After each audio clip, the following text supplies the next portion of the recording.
Hey there, everybody, and welcome to today's episode of the PACER Method, a trauma-informed, integrative, cognitive behavioral approach to health and wellness. I'm your host, Dr. Donnelly Snipes, and today we're going to talk about how to disagree constructively. A lot of people really struggle with disagreement.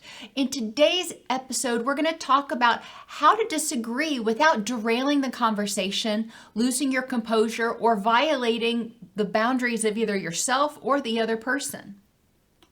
Attention therapists, all CEUs is grateful to our new sponsor, the Diversion Center. They offer workbooks that are 100% editable and delivered to you in a Word document on topics including anger management, substance use disorders, domestic violence, parenting, and shoplifting addiction. Each workbook can be used for individual or group sessions and is over 120 pages. You have the option to add or remove content, insert your name as the author, and reprint and resell the workbooks to your clients. Go to privatelabelworkbooks.com and take advantage of their buy one, get one free bundle offers. Remember, that's privatelabelworkbooks.com. Let's start out with what is disagreement. Disagreement is very simply a difference of opinion based on each person's knowledge, values, perceptions, and point of view.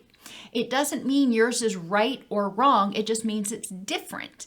And they did experiments with children many years ago in which they had young children stand on either side of a mountain thing.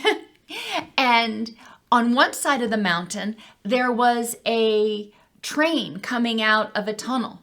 On the other side of the mountain, there was no tunnel, there was no train. When the children were asked what they saw, of course, they assumed that the child on the other side saw what they saw. Ultimately, this helped us understand that, especially in young children, they think egocentrically. That means they think that whatever they think is what the other person has experienced, so of course, what they must be thinking. Disagreement recognizes that one child didn't even have the opportunity to see a tunnel or a train.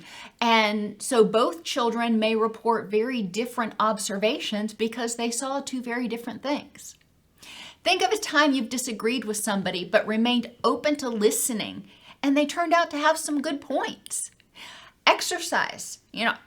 If you've watched other videos of mine, you know I really enjoy exercise.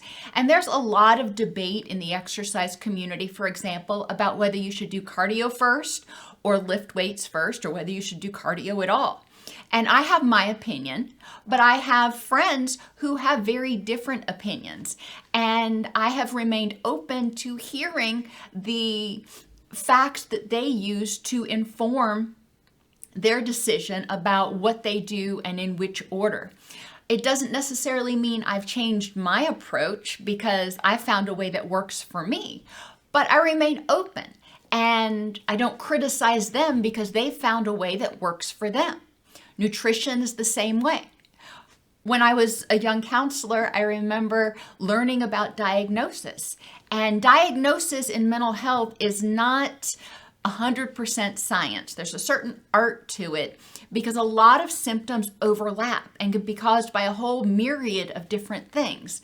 And I remember sitting in clinical meetings talking with other staff members and debating about different people's actual diagnosis or whether they also had this other additional diagnosis. We didn't get into a heated confrontation. We were just stating our observations and putting it out there to explore. Think of a time you disagreed with someone about how to do something, but both of your solutions had the same outcome. Gardening, another one of those things that I love doing. And there are a lot of different ways to garden. There are no-till methods, there are till methods, there are raised methods, there's hydroponics. And I may not agree with the way one person does it, and they may not agree with the way I do it. They may like their way better than mine. But ultimately, do we produce a similar harvest? And in many of these cases, the answer is yes. Their way is not any more right or wrong than my way. It's just different. And ultimately, we both produce enough food to feed our families. Doing a puzzle.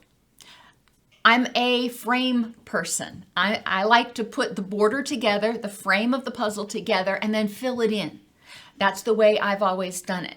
My grandmother, on the other hand, just couldn't do that.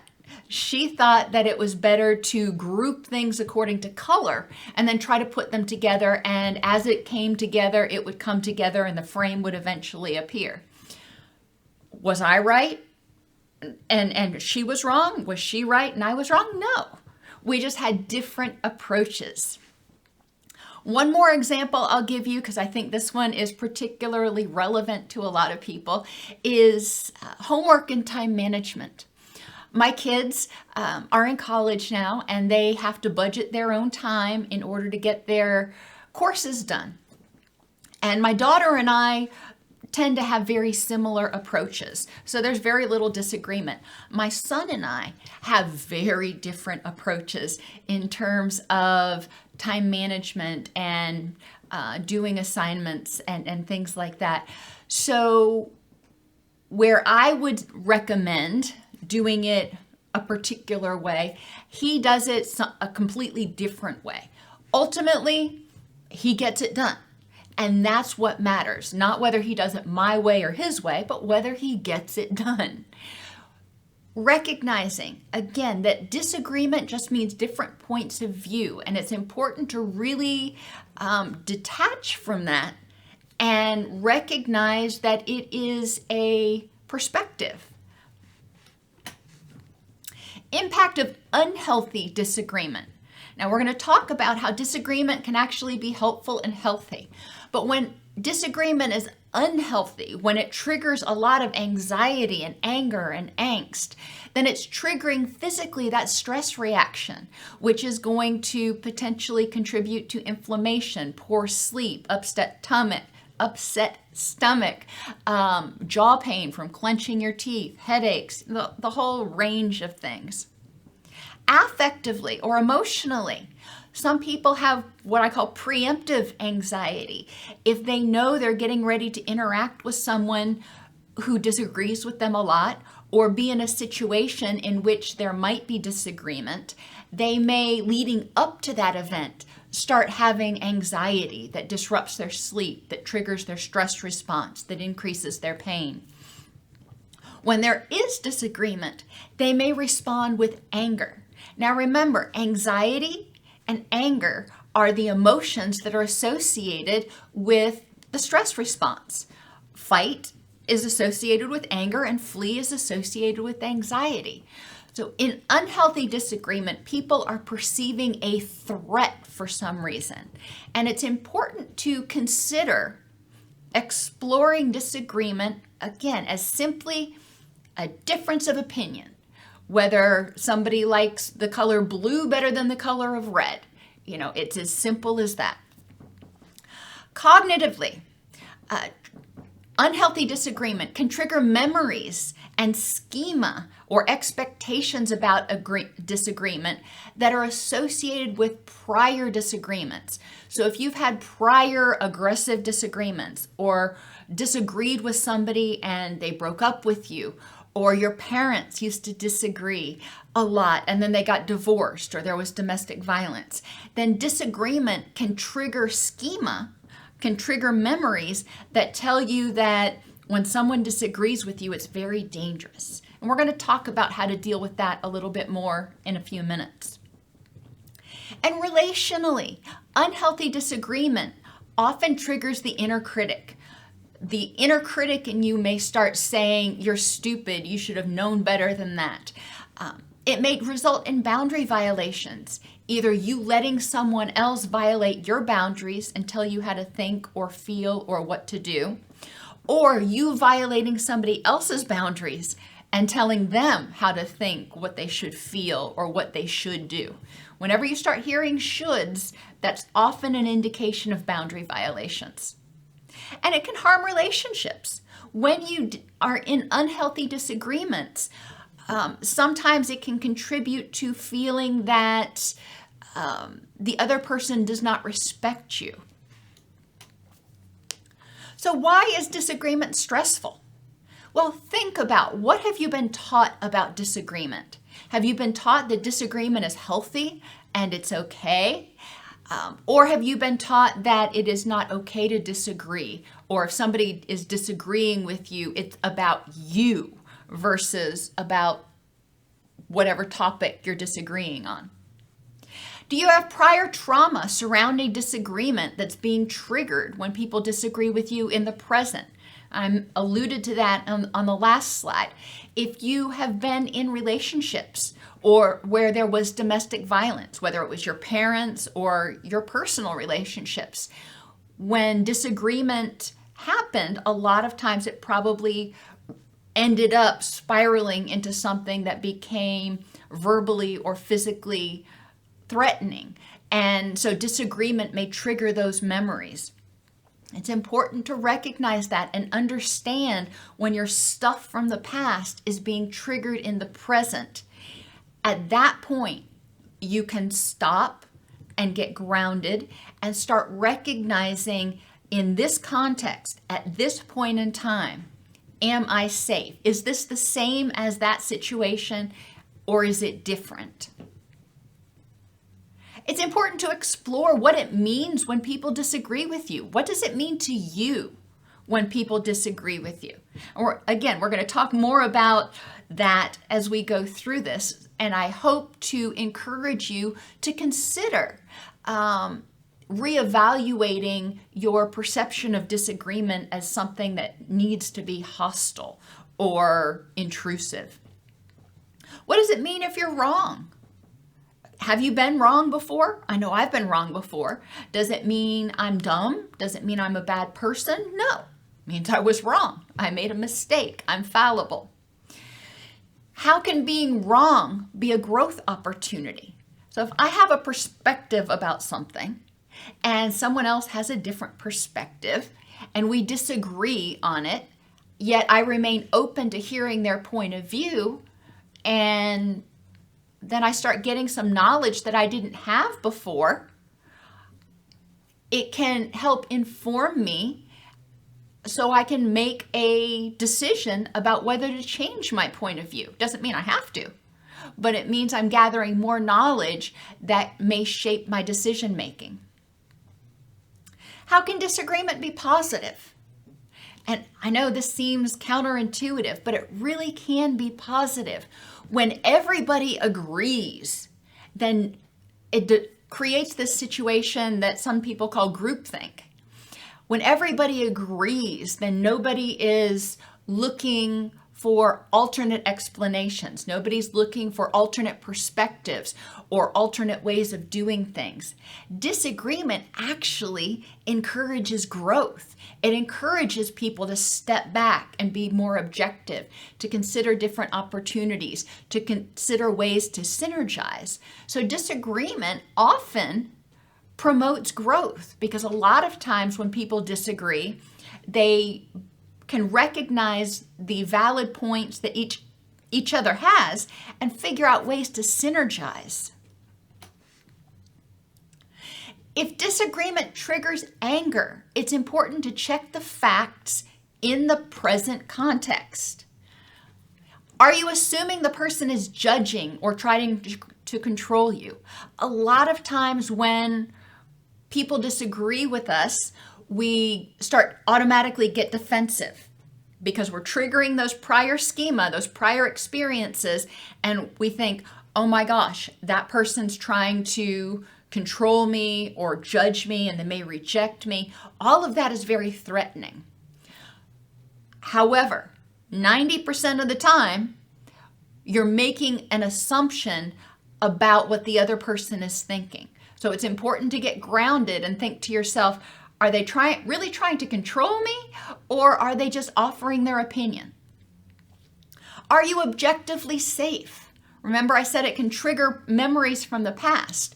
So think, in this current context, if you're disagreeing with somebody, are you objectively safe from physical harm, from emotional harm? And sometimes the answer may be no. And if that's the case, then it's important to, take steps to get safe. But most of the time, we are objectively safe. Even if somebody gets upset because we don't share the same opinion, it doesn't necessarily mean they're going to reject us. It may mean that they are feeling threatened themselves. How is this situation different than other prior unsafe disagreements? When you disagreed in an unsafe environment, or when you were in an environment where people were disagreeing and it became unsafe. How is this situation different? How is this person with whom you're disagreeing different? Does the topic represent something you feel threatened about? When we start talking about, politics and religion especially, a lot of people feel very threatened that, if I don't change this person's mind, it means that I'm going to lose control and they are going to force me to change. So if I don't change their mind, then they're going to change mine. And it doesn't have to be that way. I don't have to change anybody else's mind. I can hold to my opinion and respect their difference of opinion. We can agree to disagree. And that doesn't always feel 100% satisfying, but it is respectful to recognize that other people may have very different opinions about things. Maintaining composure. When someone disagrees with you, first step, breathe. Get into your wise mind. So do that stress breathing that we've talked about before. Breathe in for a count of 6. Hold for a count of 6. And exhale for a count of 6. And you don't have to do it like all demonstratively to make a big scene out of it. You can do it where nobody sees what you're doing. But when you slow your breathing, it triggers that rest and digest. It triggers that relaxation response. So you can stop flooding your system with adrenaline and start getting back into your wise mind where you can think clearly. So breathe. Couple of slow, deep breaths often, can help you get your composure. Repeat to yourself, in your own head, everybody has the right to their opinion. You have the right to yours. You wouldn't want somebody taking away your right to have your opinion. Well, nobody else wants their right to their opinion taken away either. So remembering, everybody has the right to their opinion. You may not agree with it. You may think it's completely wrong. However, it's their right to hold it. Be mindful of the facts in the present context. Are you safe? Are you having a discussion where your boundaries are being respected? Separate rejection of your point of view from rejection of you. And I'm going to say that again. Separate rejection of your point of view from rejection of you. You can disagree with somebody, and they can vehemently disagree with your point of view. It doesn't mean that they are necessarily rejecting you as a person. They may reject your thought, but they're not rejecting you. Parents disagree with their children a lot. That's part of the growth process. I may disagree with my kids. I may reject their point of view or their thesis on something, but I'm not rejecting them. I love them. And it's important to be able to separate the two of those things. If you're going into a holiday gathering and you know that you're going to encounter people who share different points of view, recognize that you are respecting and loving them and potentially rejecting their point of view. And they have the right to do the same thing to you. They can love you and reject your point of view. Now, you also may want to consider the setting. Is it an appropriate place to bring up certain things? Sometimes at family gatherings, it's better to let certain things not come up. But when they do come up, again, remind yourself, they're rejecting my thought or my point of view. They're not rejecting me. Embrace the dialectics. What does that mean? That means the good with the bad. Both of you may be right from a certain point of view, like doing a puzzle. We're both going to get the puzzle put together, but I need to put the frame together first. I have a hard time doing it if I don't put the frame together first. And my grandmother was the opposite. We were both right from a certain point of view. Gardening. Every gardening approach has its strengths and its weaknesses. Both of us are right from a certain point of view. Leave your baggage in the closet until you can unpack it. What do I mean by that? I mean that we all have prior experiences in which disagreement was unpleasant at the very least. It's important to not hold the current person accountable and hostage for the way somebody else reacted.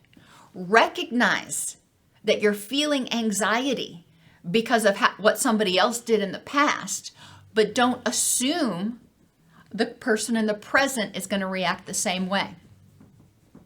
Recognize their motives, and this can be really hard, but it's important when you're taking that deep breath to try to think to yourself, is this person trying to be helpful? Sometimes they're disagreeing with you because they think that you don't have all of the information and they want to help you make what they perceive as the right decision. They're not trying to criticize you. They're trying to be helpful. So are they trying to be helpful? Are they trying to avoid losing control or save face? Sometimes people will disagree with you because they feel threatened that you have a different point of view. And sometimes they may even initiate disagreements in order to try to make sure that they have control. But again, that's more about them than it is about you. It's about them trying to avoid losing control. It's about their threats and their insecurities. It has much less to do with you. Recognizing their motives can be helpful because it can help you reconceptualize what's going on as not an attack on you. Even if they're trying to avoid losing control, if they're trying to keep control, that's about them and their response to feeling threatened. Respect boundaries, yours and theirs. Physically, don't glare at them. Try to keep an open posture. And that means don't stand there with your arms crossed and looking at them down your glasses. Keep an open posture. Try to remind yourself to keep your hands at your sides or maybe in your pockets. Sometimes it's hard to figure out what to do with your hands, but ultimately you don't want to look like you're angry. Don't take an aggressive posture. If you're sitting down and you start having an argument, don't stand up because then the other person will stand. That is an escalation of the threat response. So try to keep a relaxed posture and maintain a calm and curious tone of voice. Affectively, both of you feel how you feel. There are no shoulds. Remember, I said shoulds often indicate a boundary violation.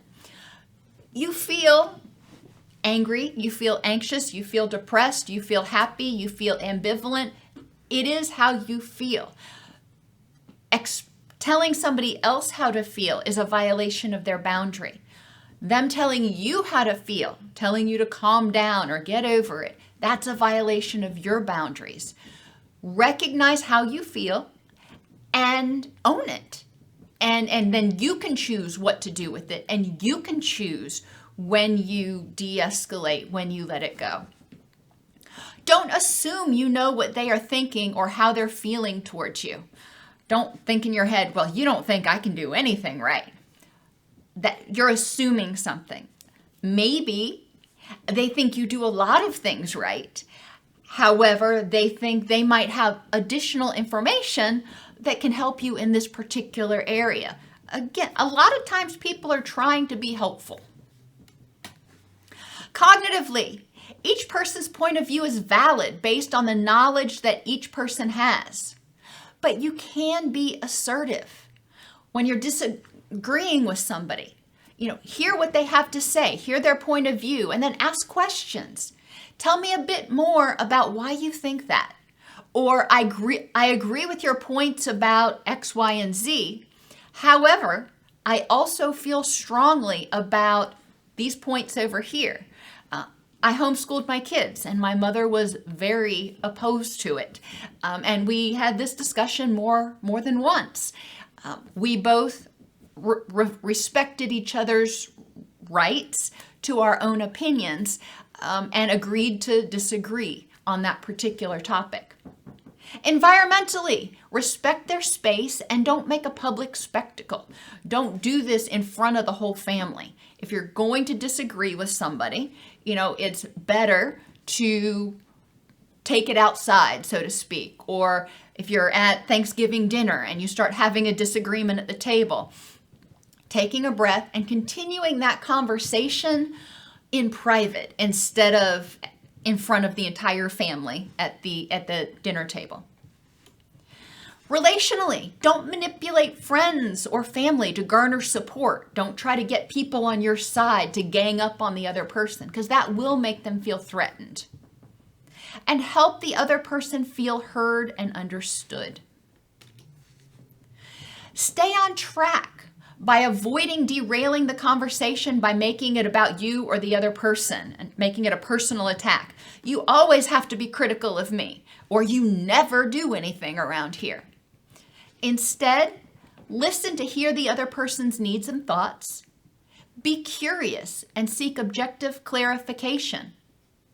Find points of agreement. Instead of focusing on the disagreement, find areas about which you do agree. Evaluate the facts for both of your points of view, generally in your own head, and then support your point of view and response with facts. I feel this way, or I believe this way because, help people understand how you arrived at your point of view. And then try to create a win-win. How can we work together to synergize, or how can we, mutually work through this? Disagreement does not have to be stressful. My son amazes me with regularity with how well he handles disagreement. He doesn't get flustered at all, whereas I tend to get a little bit more flustered. It's one of those skills that I do work on. It's impossible for everybody to agree with you all the time. Just ain't going to happen. Disagreements can provide opportunities to explore things from a different perspective or gain additional knowledge, and can be resolved with compromise, agreeing to disagree, or one person changing. Learn more at docsnipes.com/YouTube. This episode was produced by Mr. Charles Snipes and presented by Dr. Dawnalise Snipes. They can be reached at 1633 West Main Street, Suite 902, Lebanon, Tennessee, 37087, or by email at support@docsnipes.com.